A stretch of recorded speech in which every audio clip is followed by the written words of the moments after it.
Hi everybody, welcome very much to Wesasu Empires. Today we have a new video that I hope will help our new players. Thank you very much for watching, your support is greatly appreciated. Leave a like and subscribe if you enjoy the content and use the links down below to catch me live on Twitch where I'm live playing and casting Age of Empires 4 every single day. So today I want to talk to you about the most important resource in Age of Empires 4. So down here, you see you can have your food, your wood, your gold, and your stone as well, right? But none of those are your most important resource in Age of Empires 4. Your important resource, the most important, comes from this unit over here. Our always loyal scout, right? And what I'm talking about is vision, right? The ability to see unknown parts of the map and more importantly, to see what your enemy is doing. And you also always have to consider that your enemy also has access to this resource and that he might or might not know what and when you are doing certain stuff, like going out for the deer, collecting stone for a second town center, having 10 villagers on gold in order to go fast castle, right? So, I think those three are actually very good examples of why scouting is really important. Now, real quick note, scouting or this unit is not the only unit that can provide you vision, information, right? Towers, keeps as well can give you vision.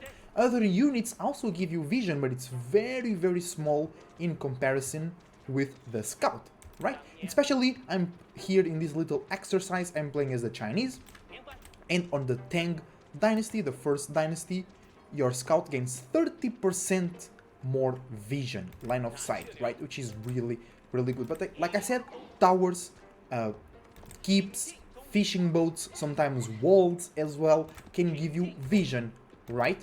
And vision is really, really important, like I was referring to a little bit ago. And just some more quick examples for you to understand the value of this resource. Imagine you are building an army, right? You are building an army in your base, and you want to go and attack your enemy, right? Sometimes, if you don't scout, you will be caught in a wrong position. You don't know the enemy army is coming through here or something like that. Or you don't know the composition of the enemy army and you might lose the battle just because you have the wrong units or the wrong amount of units because you didn't have vision, you didn't have the information about your enemy army size and army composition.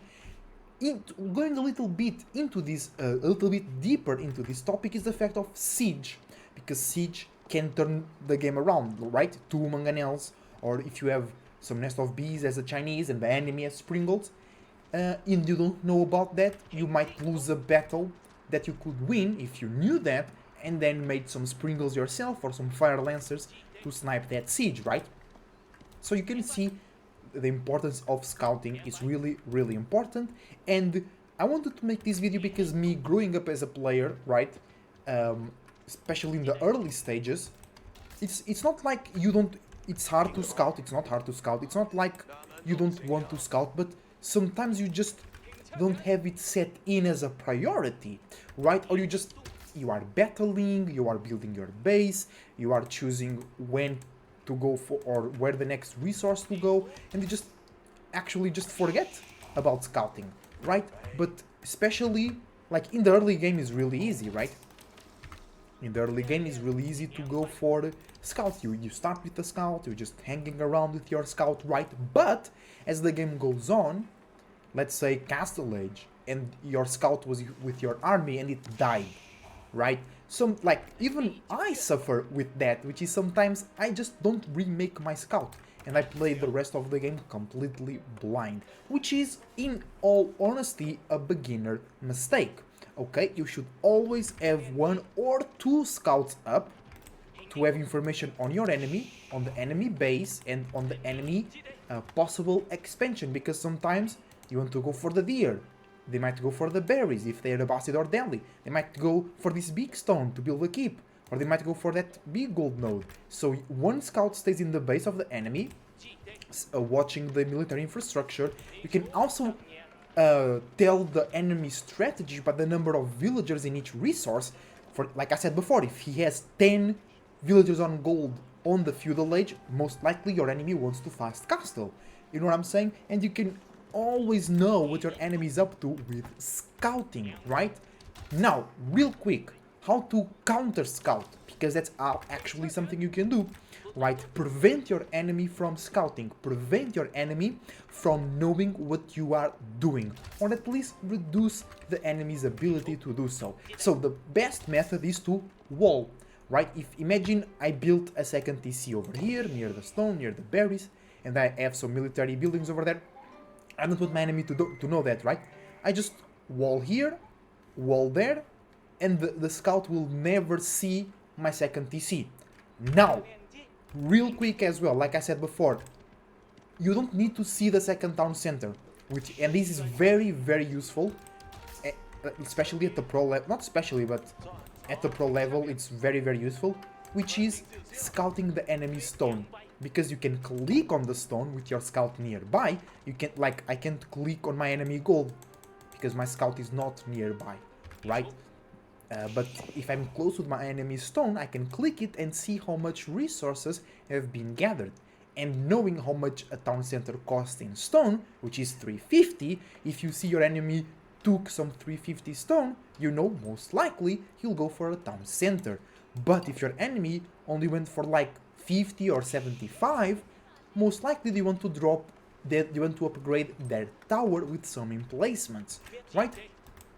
And I think I already highlighted a lot of the advantages and the necessities that scouting and having vision on your opponent can give to you, right? So I will learn from this video. I'm already learning. Just remind yourself to always scout, right? Keep an eye on your enemy, right? It's super important to know. Sometimes they drop TCs in really weird locations, which is easy to attack. Sometimes they drop the town centers in their base, and it's very important to know when and where can you attack or do some damage. Or so you might see that the enemy has a huge army walking around, and you play defensively instead of walking out.